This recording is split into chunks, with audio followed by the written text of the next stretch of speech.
अल्लाह के मंदिर में अल्ली का दर्शन हुआ क्या? बोलो। तो अल्लाह के क्या करेगा? पल्ला हारेगा। जब अल्लाह की अल्ली नहीं तो फिर ये कहां से जनरेशन हुई? हमारा संकल्प अभी अधूरा है। संकल्प क्या था? हमने कहा था मथुरा और विश्वनाथ। क्या कहा था? बोलोगे अयोध्या, मथुरा, विश्वनाथ, अयोध्या। पवित्र साक्षी के अनावरण, मूर्ति के अनावरण के हम सब साक्षी होने जा रहे हैं। मूर्ति अनावरण करने हेतु मेरा सौभाग्य रहा है कि जीवन में जब कोई नहीं जानता था, उस समय से बापू के आशीर्वाद मुझे मिलते रहे हैं। दुकान हटी अब। मनमोहन भैया रुको। ये तो पूर्णिमा सिंह है ना? ठीक है, नहीं जाएंगे कैसे बाबू? पाकिस्तान का झंडा आप लोग लगाएंगे? पाकिस्तान का झंडा लगाएंगे?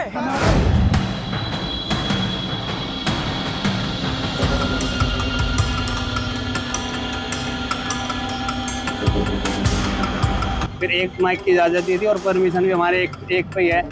तो उन्होंने कह लिया परमिशन कहाँ है? मगर ये लग रही। तो उन्होंने परमिशन उखाड़ के फेंक दी। तो कह रहे थे पिछवाड़े में घुसा दूंगा तो परमिशन को भी तुम्हारी।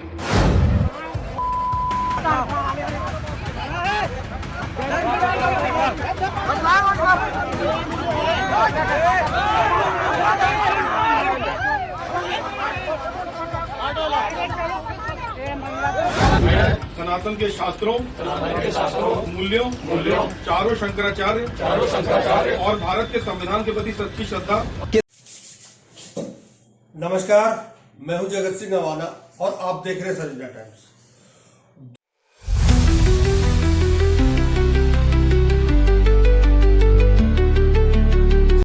दोस्तों, इस समय देश में हर तरफ अफरा तफरी का माहौल है।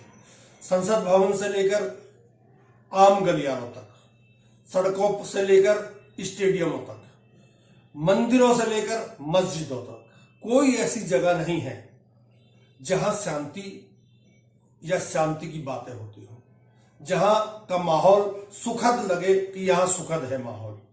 मंदिरों में भी टेंशन है, मस्जिदों में भी टेंशन है, स्टेडियम में भी टेंशन है, तो संसद भवन में भी टेंशन है। और सड़कों पर तो आप आए दिन देखते हैं किस तरह का माहौल आजकल, जरा सी टच होने पर भी किस तरह से मर्डर और हत्याएं हो जाती है। ऐसा क्यों हो रहा है? ऐसा क्या हो गया आखिर इस देश के नागरिकों को?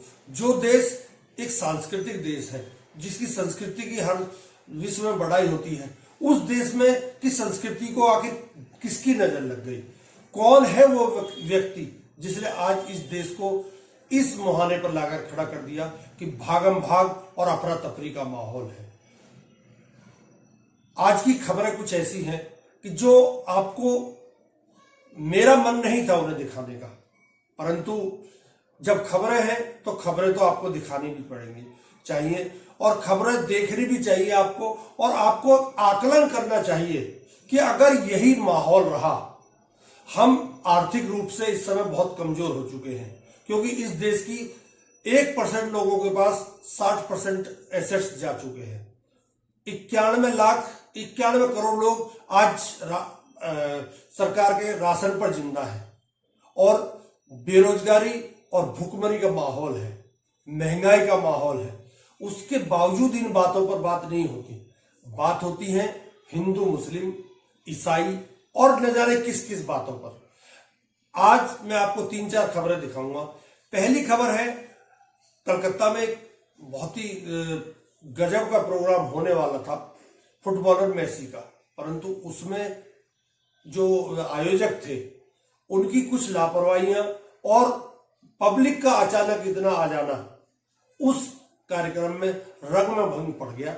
ये आप रिपोर्ट देखिए। है कोलकाता और 70 फीट ऊंची अपनी मूर्ति का अनावरण वो करने वाले आप तस्वीरों में देख सकते हैं। मशहूर फुटबॉलर मेसी का कोलकाता में जोरदार स्वागत हुआ है। 3 दिवसीय भारत दौरे पर है। देश के विभिन्न शहरों में वो कार्यक्रमों में हिस्सा लेंगे और इस वक्त वो कोलकाता पहुंच चुके हैं। आप देखिए बड़ी संख्या में जो फुटबॉल प्रेमी है वो इस वक्त ग्राउंड पर मौजूद है। माना जा रहा है बहुत से नेता अभिनेता भी इस वक्त मेसी के साथ मौजूद हैं और इस वक्त आपको एक अपडेट दे दें, कोलकाता में जो 70 फीट ऊंची प्रतिमा है उसका अनावरण मेसी कर चुके हैं। अपनी खुद की प्रतिमा का अनावरण करने के लिए वो सबसे पहले जो है वो कोलकाता पहुंचे और इस वक्त आप कोलकाता ग्राउंड पर उन्हें देख रहे हैं। देर रात कोलकाता हवाई अड्डे पर बड़ी संख्या में उनके प्रशंसक मौजूद थे और अब सुबह की ये तस्वीर जहां पर आप देखिए अब कोलकाता मेसी पहुंच चुके हैं, अपनी 70 फीट ऊंची मूर्ति का अनावरण भी कर चुके हैं। पूरी सड़कों पे देखे जो स्टेडियम है, सॉल्ट लेक का इलाका है, वहां पे खचाखच लोग सुबह से ही पहुंचे हुए हैं और हर कोई चाहता है कि मेसी का एक झलक पाए। देखिए कोलकाता में देखिए यहाँ पे क्रिकेट की उतनी दीवानगी है, लेकिन सबसे ज्यादा जो फुटबॉल के लोग हैं उनमें दीवानगी देखी जाती है। तो कह सकते हैं कि एक बार मेसी का बंगाल दौरा बहुत अहम है, लोग उनको भगवान मानते हैं और हर किसी की इच्छा है कि मेसी की एक झलक पाए। लोग मोबाइल में है देखिए 10 नंबर की जर्सी पहने हुए, चारों तरफ के जो समर्थक है यहाँ पे झंडे लिए मेसी चारों तरफ ही हो रहा है। तो कह सकते हैं कार्यक्रम यहाँ सॉल्ट लेक स्टेडियम में किया जा रहा है। मुख्यमंत्री ममता बनर्जी इस कार्यक्रम में मौजूद रहेंगी, शाहरुख खान का यहाँ रहेंगे और सौरभ गांगुली भी जिस तरह से इस कार्यक्रम में है। तो कह सकते हैं कि एक बड़ा ये कार्यक्रम किया जा रहा है और मेसी के प्रति वाकई यहाँ के लोगों के दीवानगी देखा जाता है। लोग कोलकाता में यदि फुटबॉल के जो जितने प्रेमी हैं चारों तरफ से ही उमड़ चुके हैं और लोगों में एक तरह से उत्साह है।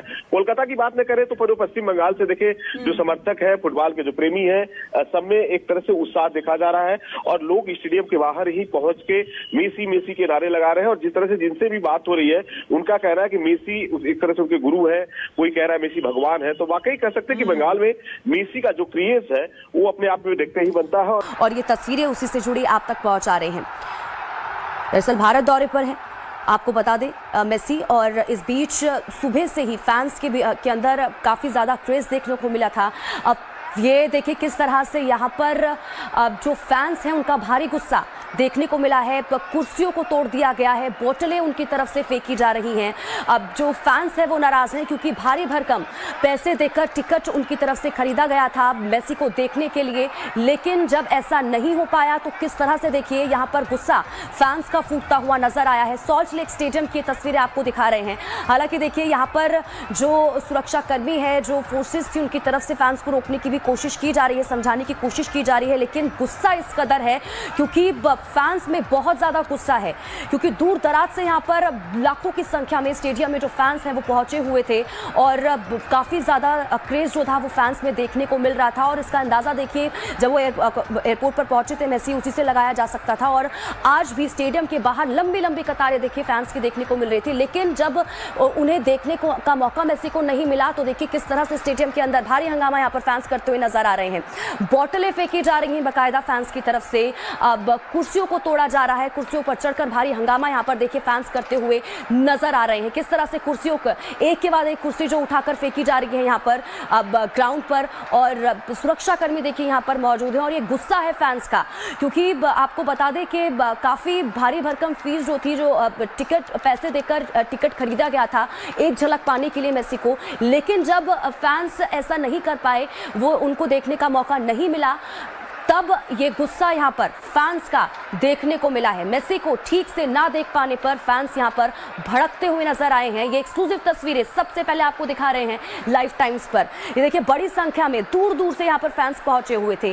क्रेज जबरदस्त मेसी को लेकर, हर कोई उत्सुक था कि आज उन्हें अपने फेवरेट फुटबॉलर को देखने का मौका मिल रहा है क्योंकि इतने लंबे अरसे के बाद वो यहाँ पर भारत पहुंचे हैं और अब आज जब उनके पास ये मौका था तब उनको ये मौका हासिल नहीं हुआ और यही वजह है कि उसका गुस्सा इस तरह से फूटता हुआ फैंस का नजर आ रहा है। आप तस्वीरें देख सकते हैं कि किस तरह से एक एक करके अब जो फैंस हैं कुर्सियों पर चढ़कर कुर्सियां फेंकते हुए यहाँ पर नजर आ रही हैं और उसके बाद जो फैंस हैं वो देखिए अंदर ग्राउंड तक भी पहुंचे और उसके बाद किस तरह से यहाँ पर हंगामा देखने को मिला है।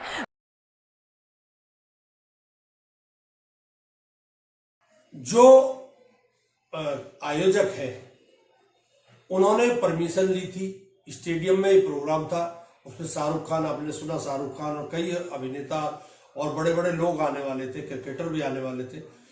अब बीजेपी और टीएमसी के नेताओं में आपस में लग गई है कि बीजेपी की गलती है और ये टीएमसी की गलती है। गलती किसी की भी हो, पिछले इसमें वो लोग जो 16 हजार रुपए का टिकट खरीद कर इसमें गए थे, इस प्रोग्राम को देखने के लिए गए थे। मैं ये कहता हूं कि जो काम शांतिपूर्वक हो सकता है वो आजकल अशांति से ही क्यों पूरा होता है और कार्यक्रम पूरा भी नहीं होता। आम पब्लिक उसमें या तो भगदड़ में मर जाती है या पैसे देकर वो उस कार्यक्रम को नहीं देख पाती। नुकसान किसका है? आम पब्लिक का। बड़े आदमी का किसी का कोई नुकसान नहीं है। शाहरुख खान मेसी से मिल लेंगे, सौरभ गांगुली मेसी से मिल लेंगे, टीएमसी के नेता मेसी से मिल लेंगे, बीजेपी के नेता मेसी से मिल लेंगे, परंतु नहीं मिला कोई तो वो व्यक्ति नहीं मिला जिसने 16,000 रुपए का टिकट खरीदा था। चेहरा तक नहीं देख पाए वो अपने उसका हीरो का। अब आता हूं मैं दूसरी खबर पर। एक प्रोग्राम चल रहा था जो उत्तर प्रदेश का है। ये उत्तर प्रदेश की ये दो खबरें हैं बैक टू बैक। आप इन दोनों खबरों को देखिए कि किस तरह का माहौल इस समय इस देश में बन चुका है और ये क्यों बना है। इस पर आप खुद अपना दिमाग लगाइए कि क्यों ऐसा हो रहा है। देखिए, दुकान हटी अब। मनमोहन भैया रुको। ये सोनिमा सिंह है ना, पुलिस वाले हैं। कौन है? सोनिमा सिंह ना, तुरंत लगाओ यार। इसलिए भैया लगाओ, ठीक हो। अब आप भी कुछ नहीं कहे हैं, आपको भी लिया जाएगा, आपको भी लिया जाएगा इसमें। बहुत आ रहे हो ना, ठीक है। नहीं जाएंगे कैसे बाबू? पाकिस्तान का झंडा आप लोग लगाएंगे, पाकिस्तान का झंडा लगाएंगे। नहीं सबका बनेगा, कहीं लुका गए वाले। ये देखो, ये था कैसे मारे? अब मार बहुत हो गया ऐसे। विश्व हिंदू परिषद महासंघ की, माफी चाहूंगा, महासंघ की, विश्व हिंदू महासंघ के और बजरंग दल के कार्यकर्ता जाते हैं बिरयानी शॉप पर, जहां पर कहा जाता है कि वहां पर एक पाकिस्तानी फ्लैग लगा था, जो मैंने भी आपको दिखाया। उत्तर प्रदेश के बस्ती से खबर निकल कर आई, उसे पाकिस्तानी झंडा बता दिया। गोविंद दास इसमें इंजर्ड हो जाता है, जैसे खदेड़ दिया जाता है, क्योंकि आप पुलिस वालों को बुलाइए, कार्रवाई कराइए, लेकिन ये क्या करते हैं? कार्रवाई ये खुद नहीं करते, ये आपत्ति जताते जताते लंपटाई पर उतर आते हैं। ये क्लियर हो चुका है हर जगह की। मैं तो कहता हूं, अगर वो पाकिस्तान का झंडा है या नहीं, कौन देखेगा? पुलिस वाले देखेंगे। देश में नियम कायदे कानून, लेकिन लंपटाई ये भी करते हैं। मनमोहन त्रिपाठी और एक पुलिस ऑल्सो अटैक्ड, ठीक है ना। केस रजिस्टर्ड हो चुका है, यानी कुल मिलाकर लेने के देने पड़ गए इनको। इरफान का आरोप है कि गाली के तौर पर उनकी मां की बलात्कार की धमकी देने और उनके अजान पाकिस्तान में देने की धमकी देने वाले पुलिसकर्मियों पर कोई कार्रवाई नहीं हुई। लेकिन दूसरी तरफ ज्यादा आवाज में, उच्च ध्वनि में लाउड स्पीकर चलने के मामले में इसी मदीना मस्जिद मदीना चौक के मुतवल्ली इरफान पर पुलिसकर्मियों को धमकी देने का आरोप लगाकर तुरंत मुकदमा दर्ज कर उन्हें गिरफ्तार कर लिया जाता है। ये एक तौर तरीका भी निकलकर सामने आया। ये हमने आपको खबर दिखाई भी थी। ये तस्वीरें यूपी के मुजफ्फरनगर में पुलिस द्वारा मस्जिद के मुअज्जिन के साथ अभद्रता एवं मारपीट किए जाने का आरोप। यूपी के मुजफ्फरनगर के सरवट इलाके में मदीना मस्जिद के मुअज्जिन मोहम्मद इरफान का आरोप है कि बुधवार सुबह जैसे ही वो मस्जिद से बाहर निकले, सरवट चौकी के पुलिसकर्मियों ने मुअज्जिन से लाउड स्पीकर को लेकर बात करते हुए अभद्र भाषा का इस्तेमाल किया, धार्मिक भावनाओं को आहत करने वाली टिप्पणियां की। और उल्टा क्या है, अब इनके खिलाफ ही मुकदमा दर्ज कर लिया जाता है। जरा पहले ये देखिए। अजान पढ़ के यहाँ गेट में, अजान पढ़ के मैं यहाँ से 2 लड़के पहले ही खड़े थे पुलिस वाले, तो उन्होंने कहा अब अजान नहीं हो गया। मैं कहा जी अजान तो होने वाली है अभी। तो मैंने अजान पढ़ दी जाके। तो मैं जैसे अजान पढ़ के यहाँ गल्ला रख रहा था, तो आते ही उसने पता नहीं, उन्होंने पुलिस वालों ने उन्होंने फ़ोन करके यहाँ बुलाया। तो जब भी 3-4 और आ लिया, दरोगा आ लिया। तो यहाँ क्या अल्लाह, अजान की परमिशन किसने दी? मगर अजान से पहले से ही हो रही, पहले माइक पे हमारे हुए थे और माइक लगे थे, हमने उतार लिया उनके कहने से ही। फिर एक माइक की इजाज़त दी थी और परमिशन भी हमारे एक पे ही है। तो उन्होंने कहा परमिशन कहाँ? मगर ये लग रही, तो उन्होंने परमिशन उखाड़ के फेंक दी। तो कह रहे थे पिछवाड़। देखिए, ये कुछ तस्वीरें, ये वीडियो भी निकल कर आया था, सीसीटीवी फुटेज। देखिए, जो बात इन्होंने बताई वैसा ही होता हुआ नजर आया है। जरा ये देखिए, पुलिसकर्मी वहाँ पर मौजूद होते हैं। वहाँ पर और भी एक और पुलिस वाला मोटरसाइकिल से वहाँ पर पहुँचता है। मस्जिद से बाहर का ये मसला है। अभी आगे जाकर आप देखेंगे, इसी व्यक्ति को, जो ये इरफान है, इनको अंदर से निकाला जाता है और धक्का देते हुए क्या बदसलूकी की जाती है भी आप समझ लीजिए। ये देखिएगा, है ना, पुलिस वाले मौजूद नजर आ रहे होंगे आपको। अचानक से अंदर से खींचते हुए लाया जाएगा और बदसलूकी देखिए।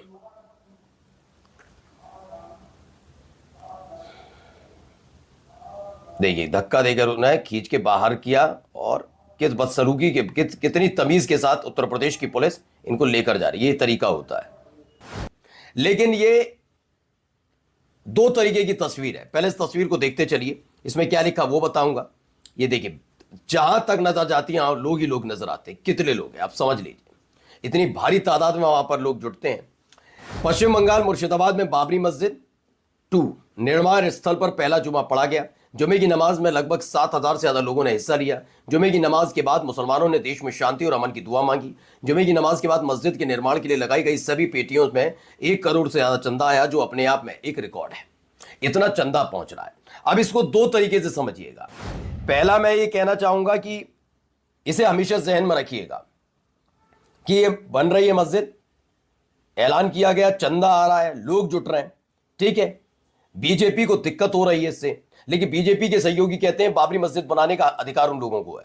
तो पहले मुसलमानों के खिलाफ बोलने से पहले 10 बार पहले अपने सहयोगियों उनके इसलिए नहीं बोलेंगे, वरना प्रधानमंत्री से पूर्व प्रधानमंत्री होने समय नहीं लगेगा, बैसाखी खिंच सकती है। इसलिए सारी कहानियां वहां तक। अब ये क्या स्क्रिप्टेड तो नहीं है, मैं बार बार आपसे कह रहा हूं। इसे ये दोनों खबरें, एक खबर बस्ती उत्तर प्रदेश से थी और एक खबर मुजफ्फरनगर से थी। दोनों ही ऐसी खबरें हैं जो समाज को कहीं ना कहीं बांटने का प्रयास करती हैं। उसके अलावा एक खबर और है, ये छत्तीसगढ़ से है। इस खबर में ईसाई अपने जो एक बुजुर्ग था उसको दफनाने की बात कर रहे थे। इस देश में जितने भी ईसाई कम्युनिटी है वो सब हिंदू से ही ईसाई बने हैं, तो वो अपने रीति रिवाजों के अनुसार दफना रहे थे। परंतु वहां कुछ हिंदूवादी संगठन पहुंच गए और उन्होंने क्या तोड़फोड़ की है, क्या किया है, आप खुद देख लीजिए।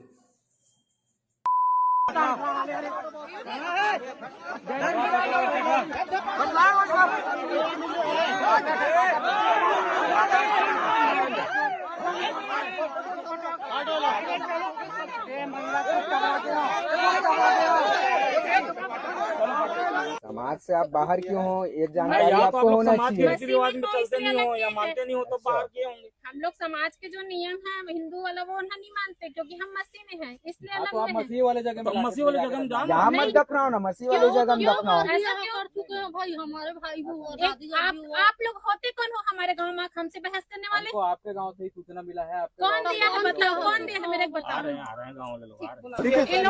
तो छत्तीसगढ़ के दुर्ग में परसौदा में वीएचपी और बजरंग दल के सदस्यों ने दूसरे गांव वालों के साथ मिलकर 85 साल के एक दलित ईसाई आदमी को पब्लिक शमशान घाट में दफनाने का विरोध किया और प्रदर्शन किया। आपने तमाशा देख ही लिया।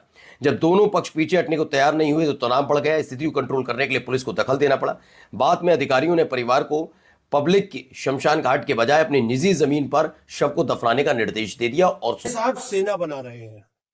अब भारत को सेना की आवश्यकता नहीं है, अब ये पब्लिक सेना बना रही है। और ये वो लोग हैं जिन्हें कहीं ना कहीं बीजेपी का वर्चस्व प्राप्त है। ये क्या बोल रहे हैं, क्या शपथ दिला रहे हैं, ये आप देख लीजिए एक बार। इसीलिए बहुत ज्यादा लोगों को नहीं बुलाया, मुख्य कुछ लोग हैं। अब मैं शपथ पढ़ना शुरू करूंगा, जो मैं बोलूंगा उसको आप रिपीट करेंगे और मैं के बाद अपना नाम आप लोग अलग अलग लेंगे। तो शपथ मैं शुरू कर रहा हूँ। मैं ईश्वर की शपथ लेता हूँ कि मैं सनातन के शास्त्रों मूल्यों चारों शंकराचार्य और भारत के संविधान के प्रति सच्ची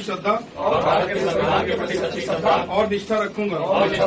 मैं सनातन और भारत की संप्रभुता तथा अखंडता की रक्षा करूंगा।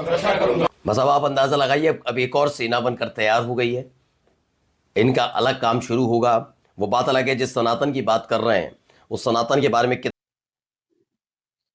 वही दूसरी तरफ इस देश में बापू के हत्यारे, बापू की हत्या करने वाले और दो स्टेट की थ्योरी लाने वाले इस देश में सावरकर की मूर्ति का उद्घाटन करके, अनावरण करके आज अमित शाह बहुत खुश है। इस पवित्र साक्षी के अनावरण, मूर्ति के अनावरण के हम सब साक्षी होने जा रहे। देखिए, अनावरण होना है। कुछ लोग जी के बारे में गंदगी उगलने वालों, तुम भी कान खोलकर सुन लो।